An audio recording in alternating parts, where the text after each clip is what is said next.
State of Texas versus Katherine Welch. Ma'am, are you Katherine Welch? Yes, Your Honor. And Ms. Welch is here with her attorney, Mr. Gertz. State's attorney is present. Ms. Welch was previously in court, entered a plea of guilty to driving while intoxicated third or more, as well as a prior offense, which made it a second-degree felony offense. There was no agreement with regard to punishment. I have received the pre-sentence report. And has everyone had an opportunity to review that report? We have, Judge. I have, Your Honor. Are there any additions or corrections to that report? Not from the state, other than I want to acknowledge I have received Mr. Gertz's sentencing memorandum. I'm going to get to that too in just a second. Any additions or corrections? Aside from the one comment that I make in the sentencing memoranda about a comment that she made about rehabilitation, I think it's more of a clarification, so I'm happy to touch on that. But other than that, we don't have any additions or corrections. Okay. And Ms. Malfino has already stated, as well as I received the sentencing memorandum at 5:47 p.m. yesterday. Going to point that out for the record. The Harris County judge got her sentencing memoranda at midnight, so. Well, it was reviewed quite early this morning, but I did review it. Ms. Malfino, you've had time to review it as well? Same, Your Honor. Okay. Other than that, I think you all should have a couple, there's only a few, but there were some jail incident reports that should have been provided to counsel. Did you both receive those as well? Yes, Judge. I did. Okay. Is everyone ready to proceed with sentencing then? Yes, Judge. Yes. All right. Mr. Gertz, do you have witnesses? I'm not going to call any live witnesses unless the court requires it. When we have a person present from the Dream Center, if the court wants to inquire about that, I would essentially let her come up and talk if you want to have that conversation. But Okay. I think, our focus here is going to be on the topics that we talked about or write about in the sentencing memo. And, just sort of allowing, if the court decides to do what we're asking you to do, we are open and welcome to whatever the court requires of her Sure. to enter and successfully complete. We just wanted you to have that option on the table as well. That Okay. is an option that doesn't cost the court anything. Right. Or the state anything. And for the record, I'm aware of the Dream Center and their program and what they do. And so if I have any specific questions, if we get to something where I would need that, then I appreciate them being here and I'll ask those questions. Ms. Malfino, does the state have any witnesses? No, Your Honor. All right, then argument. Judge, I want to, I recognize this is a unique case and a unique ask that we're making here. This is not something small that we're asking for. I have sort of personally taken Katherine on over the last 3+ years, I guess almost 4 years, as a project for me, if that makes any sense. And what I mean by that is I really wanted to put to the test, could this person do everything that I asked her to do to at least get her an opportunity to be here in front of you asking what we're asking for? She exceeded my expectations by doing the 90-day inpatient rehabilitation.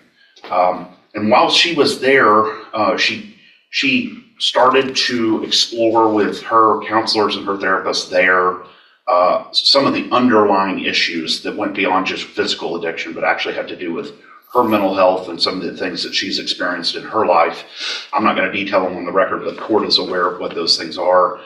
Incredibly traumatic events that I think she had repressed and had never really addressed and explored. And so those counselors recommended not just aftercare, but a specific outpatient program to address some of the trauma issues that she's had.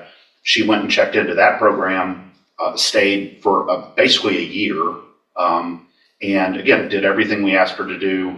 When I told her to go get her own drug patch, I told her to go get her own interlock device. She did all of that. Those records should be attached to the memo. She was successful, has been following the rules, doing everything we've asked her to do, had been going to AA, had gotten a counselor, actually reached out and befriended the director of the Dream Center to try to figure out what she can do next to sort of commit herself to her sobriety and to fixing the mental health issues that I think stem from the challenges that she faced as a young person.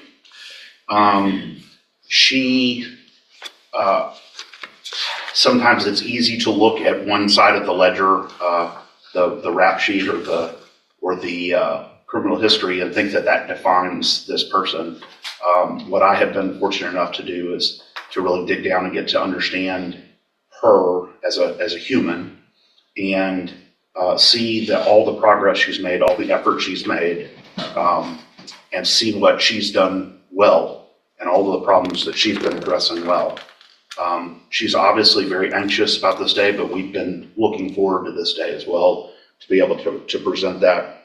And I want to go down on the bottom of page 2, address what I was talking about in the CSI. So that I'm not saying that this wasn't the words that came out of her mouth, but when she was asked by one of the examiners in the probation report, if she felt she needed treatment, she said she didn't feel like she needed treatment. She wasn't opposed either. I want to clarify what we mean by that. And I say this here, but what she would say, I think, is she did 90 days of detox rehab related treatment, has continued aftercare, has continued mental health care.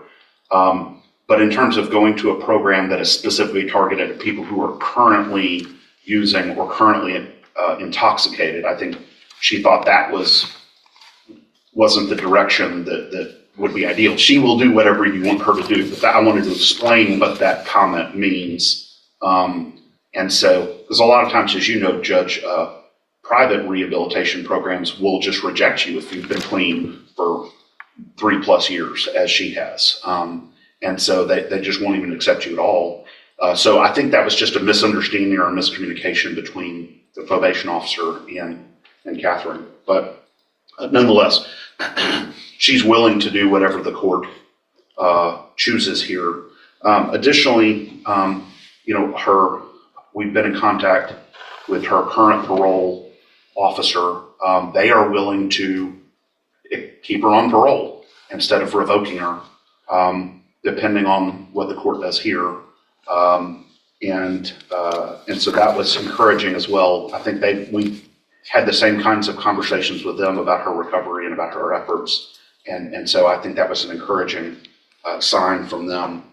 And then finally, Judge, you see, we didn't want to focus too much on support from the community because, again, this isn't just a run-of-the-mill case. This is a different focus. But she is married. She has a family. She recognizes the impact that all of this has had on her family and her relationships, the strain it has put on her husband, both financially and also emotionally. And she accepts responsibility for that and is asking the court to consider this extremely rare position that we're asking the court to take here. Obviously, if the court would like her to address the court, she is happy to do that, or I'm not sure how you want to proceed on that. Okay, thank you. Ms. Malfino? Judge, I don't envy the position that the court is in this morning. I do take very seriously the comments of Mr. Gertz. I take him at his word for that, and I hope that all of those things are true. It's difficult for me as a representative of Jefferson County and the state and the citizens that are on the roads every day to stand up and say I agree with probation, but I don't disagree with the things that Mr. Gertz has said and the information that is in his sentencing memo. To play the other side of the coin, does it suggest that she received the benefit of the doubt already by me waiving the habitual status that she could have been facing based on her number of priors? Does it seem in good conscience that I can say I ignore all of those priors? Absolutely not. But obviously, we have seen that her multiple trips to the penitentiary have resulted in no change of behavior until hopefully now in these last 3 years. And I do sympathize with Ms. Welch as an individual. Again, it's hard for me as a district attorney, assistant district attorney, to say that I concur with the punishment being probation, but I don't, again, disagree with the comments that Mr. Gertz has. We've had multiple conversations about this case. I know he's worked very diligently at it. I don't really no judge, and that's why it's before you, that putting her in prison for 20 years and her getting out in 2 versus an extensive probation period where she can continue the recovery she's been doing is a better option. But again, I don't know what is in the best interest of public safety. Unfortunately, none of us do. So I would defer to the court's wisdom and whatever you think is appropriate based on the volume of information. All right, thank you. Anything else? Would you like to say something, Judge?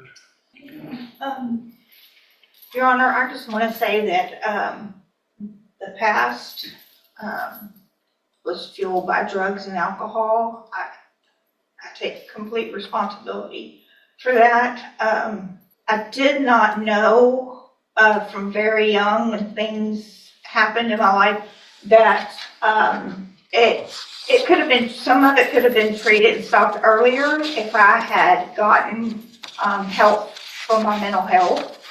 That after I received this DWI, that helped me get myself to a place that I could go into a treatment program and deal with some of those past traumas. In the past, I didn't. I medicated and drank to just forget about the pain, just numb myself out. I didn't know how else to deal with that. And when I got on my mental health meds, and I have bipolar, I have PTSD, and my mind back then was very chaotic. And I just want to say, after I had my mental health meds, I was able to go through treatment at Santa Maria in Houston, and that place really saved my life. I did extensive 90-day treatment with trauma counselors. It was a trauma-informed community there. And also, when I completed that, I worked an outpatient program, but I still lived on their facility. I went to the sex trafficking and recovery program, and I was in that for about 8 months, where I got the state paid for the counseling for trauma still. And I just worked really hard in that. I got a job while I was in there. And then once that program was over, I moved to a sober living facility in Oxford House in Spring, and I worked there until I felt like I was strong enough to come home and do what I needed to do. And I was in the complete program for right at a year. And I'm sorry, I'm very nervous today, and I know that my past record is, like Ryan said, atrocious. But you know, the things that I had to deal with within myself from when I was a little girl, those are things that you don't go to prison, even in their programs there, that you don't talk about. It's just, you just don't. And I'm asking you, please do not send me back to prison.